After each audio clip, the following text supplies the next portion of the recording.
Someone borrowed بيبدأ معانا بواحد اسمه لويس، وبيقول إن الوحيد اللي مش بيدور على الحب، بالعكس ده بيبعد عنه. وواحدة اسمها لينا بتكون قاعدة مع واحد وبتيجي مراته تضربه عشان بيخونها معاها، وبيقعد لويس مع واحدة وبيشوف صورة وبيقول لها مين دول، فبترد ده جوزي وبنتي، وبيقول لها ايه الهبل ده، ازاي تجيبيني عندك؟ وبتقول ام لويس ليه انت ليه لسه عايش معايا، انت واحد عاطل وفاشل وانا زهقت منك. وبيرد عليها انه هيفضل معاها عشان يخلي باله منها، وبتقول له ان نفسها تفرح بيه بقى وتشوفه متجوز، فبيتعصب وبيقوم الاكل. وبتكون لينا بتجهز عشان نازله، وبيروح لويس يقعد مع واحده صاحبته وبيحكي لها عن اللي حصل. وفي نفس الوقت بتروح لينا حفله وبتمثل انها مرات واحد هناك قدام الناس. بعدها بيطبخ لويس لمامته واخواته عشان عيد ميلادها، وبتتمنى مامته انه يتجوز وبتطفي الشمع. بعدها بيغمى عليها وبيجيبوا لها دكتور وبيقول لهم انها مش هتعرف تعيش اكتر من 6 شهور. فكل الموجودين بيتصدموا، وبيقعد لويس يعيط وبيقول لها انه مش هيعرف يعيش من غيرها. فبتقول له عشان كده عايزاك تتجوز، وان لو ما عملتش كده هحرمك من الميراث. فبيوافق انه يتجوز، وبيبدا يكلم اي واحده من صحابه البنات عشان تمثل انهم هيتجوزوا. وبعد مكالمات كتيره ولا بنت بترضى، فبيروح يقول له واحد صاحبه يمثل انه هيتجوزوا، فبيقول له بطل هبل، وبيوري له صوره لينا وبيقول له انها ممثله وبتكذب على ناس كتير انها متجوزاهم وانه ممكن يأجرها للدور ده. فبيتصلوا بيها كتير لكنها مش بترد، وبتروح تقعد في مطعم وبتتكلم ان مش معاها اي فلوس. وبترد وبيقول لها لويس انه عايز يجي يأجر حد يعمل دور مراته، فبتوافق يتقابلوا عشان يشوف هيعملوا ايه. وبيتفقوا بقى على القصه اللي هيحكوها قدام مامتهم وازاي يتقابلوا، وبتعلموا ازاي يمثل عشان ما حدش يشك فيهم. بعدها بيرن الجرس وبتيجي واحده تزعق لها عشان تدفع الايجار المتاخر، فبتقفل في وشها. وبيتفقوا يتجوزوا 6 شهور، وبتيجي تقابل اهله اول مره، وبيدخلوا البيت ومامته بتحبها من اول ما بتشوفها، وبتكذب لينا وبتقول لها انا دكتوره. فبتجيب مامته الاشعه بتاعتها عشان تاخد رايها، وبيجوا اخواته وبيقعدوا ياكلوا، ولينا بتعك في الكلام كتير وبتقول حاجات مش متفقين عليها. بعدها بيبداوا يتكلموا عن ميعاد الفرح، وبيتصوروا كلهم وبيضيفوها لجروب العيله. وبعدها لويس بياخد لينا عشان يمشوا، لكن واحده من اخواته بتقرر تراقبه، وبيقول له لويس لينا انها ممثله فاشله، وبتمشي اخته وراه، وبيقول له جوز اخته تعالى نقعد كلنا في مكان واحد.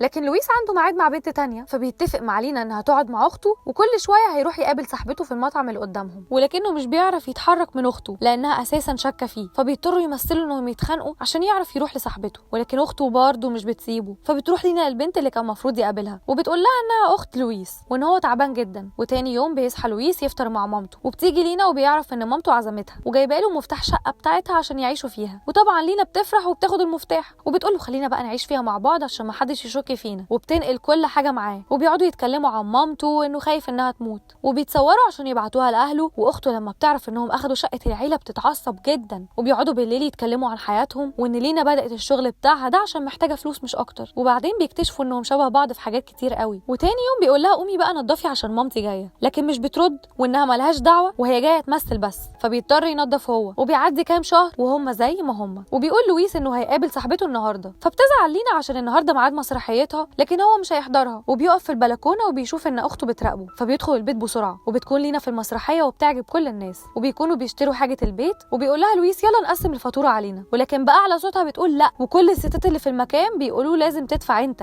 وبعدها بيروحوا ياكلوا، وبتنصحه انه يرجع بنات في حياته عشان شكله متوتر. فبيقول لها ماشي، وانه هيعزم صاحبته في البيت بس لازم تكون موجوده عشان اخته بتراقبه. وبتوافق، وبتكون قايله للبنت دي قبل كده انها اخت لويس، فبيكملوا الكدب على كده. والبنت بعدها بتمشي، وبيقعد لويس ولينا يتكلموا، وبتقول له مش عايزه منك فلوس تاني مقابل انك تطبخ في حفله هعملها. ولما بيروح بيلاقي ان في ستات كتير من اللي قاعدين كانوا حبيباته، فبيفضل مستخبي في المطبخ. وبتيجي واحده منهم تقول له انا هنتقم منك، جوازي كان هيبوظ بسببك. فبيجري منها، ولكن لينا بتعرف تنقذ الموقف. وبقوا بيعملوا حفلات كتير قوي مع بعض، هي بتمثل وهو بيطبخ. وبيدخلوا البيت وبيكون شاكك ان اخته في البيت، فبتعرض لينا عليه انهم يروحوا حفله لان هو بجد متوتر. وبيروح يرقص مع بنات ويتكلم معاهم، لكن مش بيعرف يركز في اي حد غير لينا. وبيقعدوا يتكلموا مع بعض، وبيقولوا ان كده بقى لهم 3 شهور وفاضل 3 شهور كمان، واخيرا بقى هيكونوا احرار. وكل واحد فيهم بيعيط من غير ما يبين للتاني. وبيروح لويس تاني يوم يزور مامته ويجيب لها ورد، وبيكون شكلها كويس جدا. وبتقول له انها بتجرب حاجات كتير قبل ما تموت،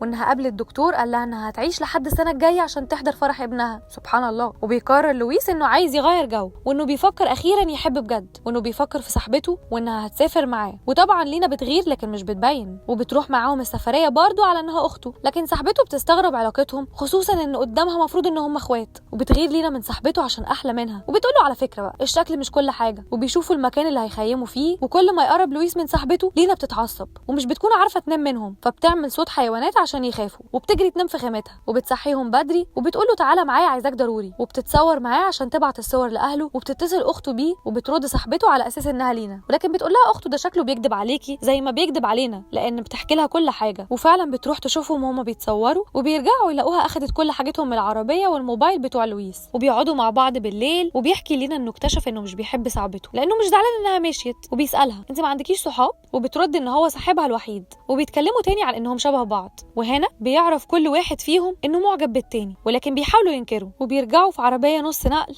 وبيلاقي عربيته متكسره ومكتوب عليها شتيمه ليهم. وبيدخلوا البيت عشان ياكلوا، وبيروحوا حفله شغل، وكل الناس بتشهد انهم فريق شغل حلو جدا مع بعض. وبيروحوا يقابلوا مامته واخواته في مسابقه رقص، وبيطلع كل ثنائي منهم على المسرح. وطبعا كلنا عارفين مين اللي بيكسب، لويس ولينا. ولكن اخته عشان بتكرهه بتقرر تبوظ اللحظه، وبتكون جايبه فيديو فيه صاحبته وهي بتقول كل الحقيقه. لكن الحمد لله النت بيعلق ومحدش بيفهم حاجه، فبتبدا لينا تعيط. وبيعترف لويس لمامته بكل حاجه، ولكنه بيقول انه بيحب لينا بجد.